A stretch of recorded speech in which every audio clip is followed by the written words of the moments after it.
Hey there YouTube, I'm Yukitsu, this is Yukitsu Times, welcome to my channel.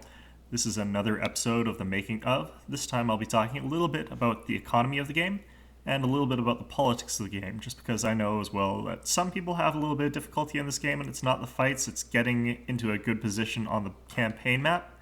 Especially, I know a lot of players are playing this game, they get a really great start and they feel like they're doing really well, and then suddenly they find themselves like really in the red and they just never recover, and then they sort of rage quit the game. And that's pretty common in this game. It's pretty hard to figure out just all the underlying factors that determine your economy. As you can see, currently I've got a very large empire and I'm raking in quite a lot of cash every turn. If you want to learn how to sort of get into that position, I can help you a little bit here. It all starts off sort of with your starting province, and everybody has to sort of play the game a little bit differently depending on who they start as, how they start, and what sort of position they're in. For example, I'm starting in the Netherlands, Amsterdam obviously, since I was playing as the United Provinces, and in this particular case, this province only has one factory, it's got 2 farms, and it has a university and a trade port. This makes it one of the sort of poorer capitals that you can start off with. It's not by any means like a net negative country, but at the start of the game, you're starting off with a very little tax income. Even this far into the game, I'm only getting 2,398 from taxes, which is fairly low by comparison to most places. For example, France, I'm getting more than twice that. Or even Morocco, I'm getting as much as that. So when I'm starting in one of these nations, I need to start with trade. And trade at the start of the game is focused around the different trade theaters. To get money when you're a trade nation, you want to start monopolizing these sort of locations. Here is spice in the East Indies theater. I've got a very large trade fleet here. It's earning me a lot of money. There's the Straits of Madagascar. I've got an even better stranglehold over the Straits of Madagascar, where I'm getting ivory, a lot of money from that. And of course, there's the Ivory Coast, which I don't have any of since it's also ivory from Ivory Coast, obviously. And then there's Brazil, which I don't have anyone in either since it's also, if I recall, spices. So you basically just want to capture as many nodes as you can really afford to capture. Obviously, you can't capture every single node in every single trade theater without being ridiculously stretched thin. But when you've got enough resources to have these fairly strong fleets, like this has 4 fleets, which are the Dutch trade ships. Those are very strong in combat, and they're very capable of guarding this trade fleet against sort of pirates or enemies in the region. And then you've got this area where I've got, again, Floyts guarding Indiaman trade ships, Floyts guarding Indiaman trade ships, and Floyts guarding Dow trade ships. And the combined fleet between all of these is very capable of repelling any aggressive attack on that area. So you need to balance out defending those trade fleets and getting enough trade fleets in the region to make up the cost of the fleet. In this case, I'm getting quite a bit more money. The people that can do this are pretty much the Dutch and the Spanish, because they're trade ships. In this case, the Dutch Floyts or the Spanish galleon can defend itself very effectively. They're about equivalent to a 5th or maybe even a 4th rate ship of the line, or rather frigate, and are capable of trading as well for the income. Other nations like Britain are a little bit in between. As you can see here, Britain here is making a ton of tax income, even more than I'm getting from France. However, if I was playing as Britain, I could not use any of those very economic trade ships like the Floyts or the galleon. I'd have to rely on Indiamen guarded by 4th rate ships of the line, or 5th rate ships and other frigates, which cuts into their profits a little bit, meaning they're not quite as good at that trade empire as the Dutch or the Spanish, early on at any rate. Now, if I started out in a different country, such as, say, France, I start off with a lot more options. I have a huge tax base, I've got good trade routes, and I can expand either my tax base through production of factories, or I could continue producing ships and trade fleets to take over those trade nodes. And they're not great at taking over those trade nodes, so what you'll tend to find is if I'm playing as France, I'll focus on industry and I'll focus on conquest. Spain, on the other hand, they don't have as much economy as France. They're basically this other side of that same coin. It's just barely. They're a little bit worse at industry, I find, but they're a little bit better at trade just because they have access to the galleons, which lets them dominate trade for a very long time. probably the most powerful ship out there for a very long time period. It's just a very strong way to do trade. On the other hand, you have someone like Prussia. Prussia has a fairly decent tax base, but they've got virtually no trade opportunities at all. So what they have to focus on is their industry, their tax growth, and they have to worry about military expansion.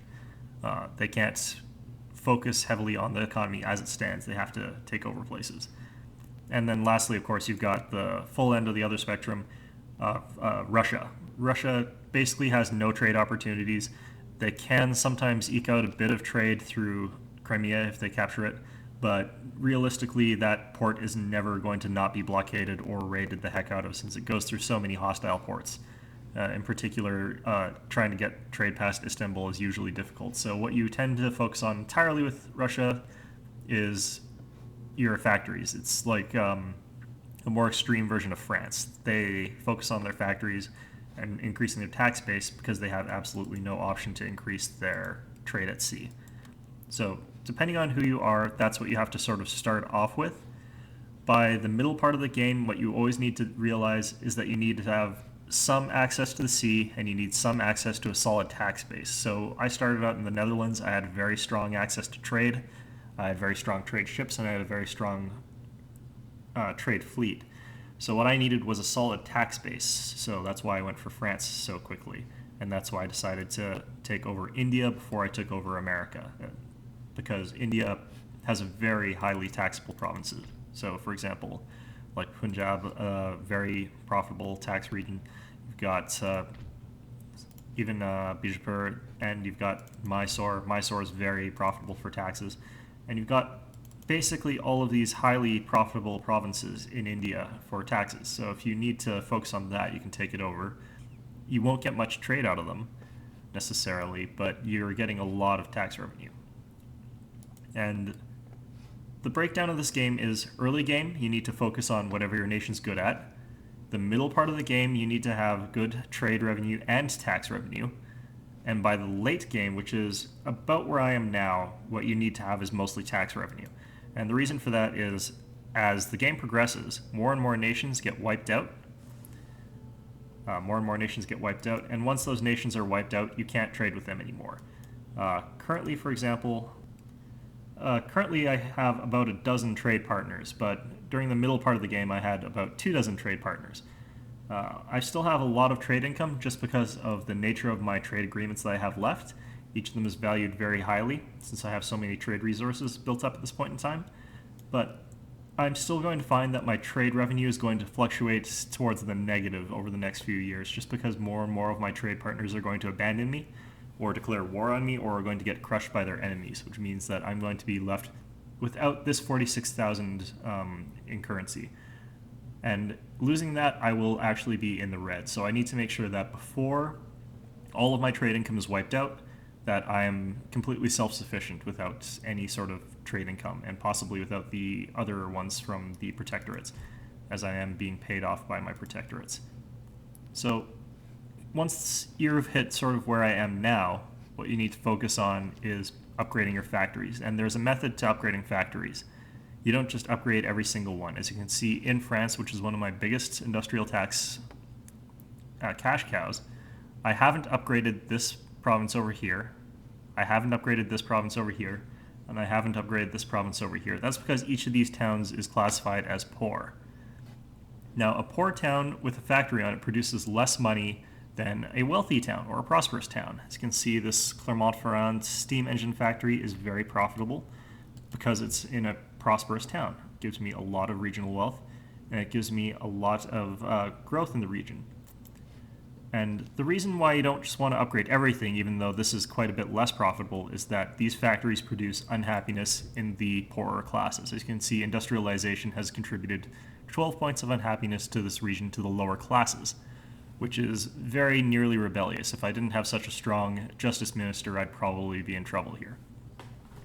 Now, what this means is that if I continued to upgrade the industry of this region up until the point where the peasantry was just unhappy, so, for example, if I upgraded this to an ironmaster's works and produced -1 in happiness, Paris would actually require a heavier garrison, and those extra troops would cost a certain amount of persistent upkeep, 302 for this unit, for example. That amount is actually more than the amount that that factory would earn me. So in this particular case, it's important that I try and keep unhappiness to a minimum while still expanding what factories I can. And for that, that's why you only upgrade your most prosperous ones. Once those are upgraded, you move on to the next region. You can see I've done the same sort of thing in Spain. I've got prosperous and growing factories, but I've also got some poorer mines. For example, iron mine in Lyon. I'm not upgrading that. It's not worth it. And in general, you should always upgrade factories before mines if you've got the option, simply because mines give you a small flat bonus, whereas factories give you growth as well as about the same direct bonus in terms of income. Mines are probably one of the weakest structures in the game in terms of upgrades. So for example, this one, 900 from 800, increases by 100, whereas one of these factories increased by 300 or so. The only reason that it's advantageous to upgrade these mines is that they don't cost a lot to upgrade. But anyhow, once you've sort of gone through a province and you've upgraded the wealthiest towns, or even in the case of like the Cologne, Rhineland region here, I'm not upgrading all of my factories just because there are so many factories here that are wealthy that I've upgraded many of them, but if I upgraded all of them, unhappiness would go too high. They're still a very profitable region, but if I had a poorer city here, I could take that and turn it into a brothel, which would increase the happiness in that region. So as it is, I have to leave it the way it is. It's a bit unfortunate. I could police it more heavily, especially now that I need troops in the region, but it's just not worth having more troops there for the economic benefit of more factories. So that's how you sort of work on your tax base. What you don't want to do is go into your policies and increase tax level. And the reason for this is it'll increase unhappiness, which is relatively minor. As you can see, I can get away with increasing my nobility tax rate pretty high, and it's not going to have much of an effect on happiness. Increasing it to the max obviously does, apparently, but I can increase it a little bit and it won't have much influence on happiness. But what it does is it completely crushes growth for a very small increase to your tax revenue. Obviously, lower class, you don't want to ever upgrade their tax revenue or tax take because they already are usually on the borderline of unhappiness. To make more money, you need to work on your infrastructure and make sure that's well in place. Your wealthiest provinces need to be upgraded constantly, and you need to make sure that they remain happy. For example, in Vienna, Austria, I've got a lot of industrialization coming up, but not a tremendous amount. So I'm building more factories. I'm upgrading more factories. I've got some mines here, but they're not too much of a concern. On the other side of things, other than factories, there's agriculture. And as you can see, I don't actually upgrade a lot of my farms. And this is because, like, for example, in Amsterdam, I have no villages left. That means that no matter how much my population here grows, and here's your population tab, you'll never see a new village pop up, which means that this is the infrastructure that I will have in Amsterdam forever. I won't get another factory town or anything of that particular sort. Same with Brussels, Flanders here, no villages left. That's basically the baseline for most of Europe, especially by this point in the game. There is some growth, but it's not quite as severe. In America, on the other hand, there's quite a lot of potential growth. For example, that's a bad example apparently. If I recall, for example, Philadelphia is going to have the town of Dover in 2 turns. So the extra food that I'm getting from the upgraded ports and from the farms here is actually much more relevant because it'll spread to new factory towns, and those factory towns will produce more money. So it's somewhat important to make sure that your food is in the positive at the very least in every region. But investing heavily in farms in this particular game isn't really necessary in most cases. You just have to make sure that your cities all have positive growth and they're not suffering from starvation. And you can check that in this little tab here in the growth this turn. See, it's 5.55%. And over here as well, even 1.01% growth in Amsterdam, which is really good enough. Once you've sort of gotten that positive value, you don't really need to expand your food production too much more. Most of your cities will cap out sort of around the mid-game, regardless of whether you upgrade your farms fully or not. It's not necessarily a good investment to fully upgrade all your farms in this game, since they don't give you a huge economic boost. Beyond that, there's also diplomacy, which is where trade comes in. As you can see, pretty much everybody in the world hates me. And a lot of people, I think, get a little bit more worried about this or don't expect this. But this is the baseline standard for when I play this game, is that everybody in the world hates me. These countries in red hate my guts as though I were a mixture of Joseph Stalin, Adolf Hitler, and Vlad the Impaler, just all rolled into one terrible vampiric Nazi ball. And basically, that is what you should expect of this game. I have no idea why the Ottomans like me. They do, but basically just expect everybody in the entire world hates your guts and wants to kill you.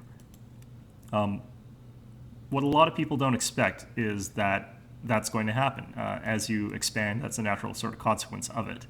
So in this particular case, since I knew it was coming, I had very strong armies pretty much everywhere. That's pretty much why I have so many armed forces along here, even though for a long time they weren't necessary. They probably looked like a terrible money sink of unnecessariness. But in all honesty as well, having large armies along your borders dissuades other people from declaring war on you. For example, Hungary, they hate my guts enough that they would just be like, you're some sort of terrible monsters, we need to kill you. But they're not going to attack me because I have such a large army in Vienna right beside them. As long as that army's there, they can't attack me. As well, they're busy conquering the Ottomans, despite the fact that they're about the size of a fleet compared to them. But suffice to say, politics in this game is a little bit wonky. You don't necessarily need to be all that popular. And if everybody suddenly declares war on you all at once, usually that means that your economy and your military aren't strong. It doesn't mean that you didn't give enough effort diplomatically. So in this particular case, for example, I've got a lot of these people hostile, but like Prussia's even hostile, but they're my ally. And they don't want to fight me. That's one of the big things. Like, I'm such a scary nation that they would absolutely not want to get in a fight with me at all. Russia is hostile. They don't share a border with me. Sweden is hostile with me, but I'm so scary that they don't want to fight me.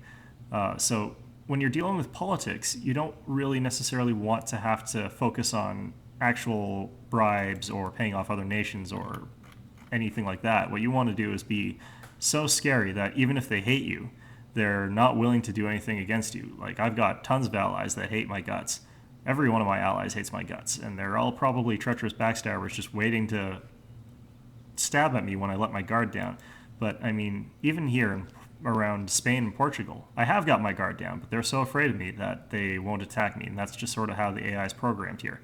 If I were a weaker nation and they knew that I was a weak nation, they would attack me here. And it would probably screw me over, but since I'm not, that they're not going to. Same here. Once I proved I was incredibly dominant, these people are probably not going to attack me again. The people in Genoa and the people in Italy. The people in Italy might. They're kind of uppity that way. But that's sort of how politics works in this, is basically you're a world-conquering guy, and people who conquer the world are not popular. So you're going to be at war with everybody all at once at some point. So just expect that. Just accept it and continue on with life.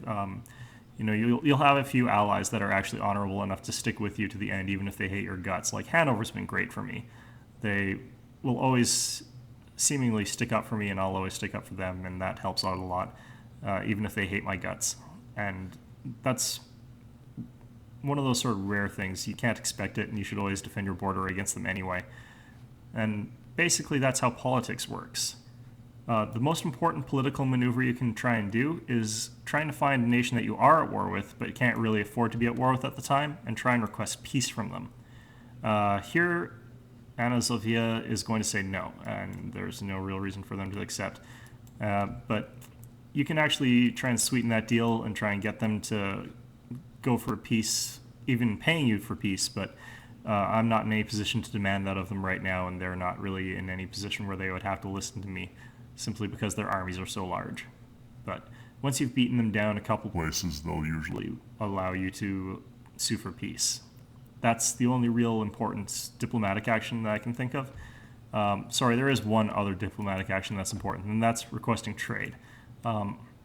Now, I want to have a trade agreement with Russia because it prevents them from going to war with me, since they figure that, maybe it'll help out. In this particular case, they're refusing to have trade with me, however, simply because I can't actually trade with them. They're blockaded at sea. So all my trades being automatically blocked. That means that I receive no money from them, they receive no money from me, and they just wanted to cut off that deal. But if I can get that agreement with them, they'll probably take a little while longer before they're willing to declare war on me, because I can tell right now that they want to declare war on me. They just recently rescinded their trade agreement with me. They're hostile. They're allies with the Polish-Lithuanian Commonwealth, and basically all those factors are leaning them towards a war against me. But fortunately, they're blocked back here and probably couldn't do anything even if they wanted to, so that's pretty much fine. More realistically, however, I want to have sort of trade agreements with Venice once they sue for peace, because they will. And getting those trade agreements, especially early on, can sometimes require something like any kind of bribe or some sort of offer. One of the easiest ways is to trade technology. For example, Russia, they said no. Now, this doesn't cost them anything, so let's give them explosive rockets for a trade agreement. And look, they've accepted it, and it hasn't really cost me anything. It hasn't really benefited me at all since they're still blockaded. But now they're less likely to declare war on me just because I keep giving them stuff for essentially nothing. And here you can see no money from trade with the Russians. It'd be nice if I could clear out that blockade, but I don't think I can from my current position, especially because I'm not at war with the people who are doing the blockading. So those are the major diplomatic actions. Those are the ones that you want to sort of focus on, and those are the ones that are kind of important.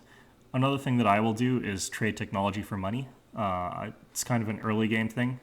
Just try and sell your technology to whoever you can. The thing is that once that technology gets more diluted, more people have it, the value goes down. So you need to start selling it for a lot of money, and then you need to start selling it for pennies and just make sure to saturate the market. One of the benefits of this is it increases the scientific level of every other nation in the game, and that unlocks a lot of technology for them. And that lets you then use your professors to steal their technology, for example. This guy's in here, he could steal absolutely nothing because I'm more technologically advanced than the British in every way. So, you know, in theory and earlier on, I used this a lot. I had my researchers go in and steal technology from other factions, and I fed them all other technologies so that they would have more technology for me to steal. So it was a great way to advance very quickly. As you can see, I've pretty much maxed out the entire tech tree of everything. There's a few things that I have to unlock still. I've got percussion cap shells, or percussion cap guns, I guess. I'm still researching a few things. I haven't gotten rifling to unlock rifled cannons, but everything's coming along fairly quickly here, so I'll have capped out research very soon. But beyond that, I think that's about everything I'd like to talk about for now. So that'll be this video. I hope you enjoyed it and found it informative, and I hope to see you again soon.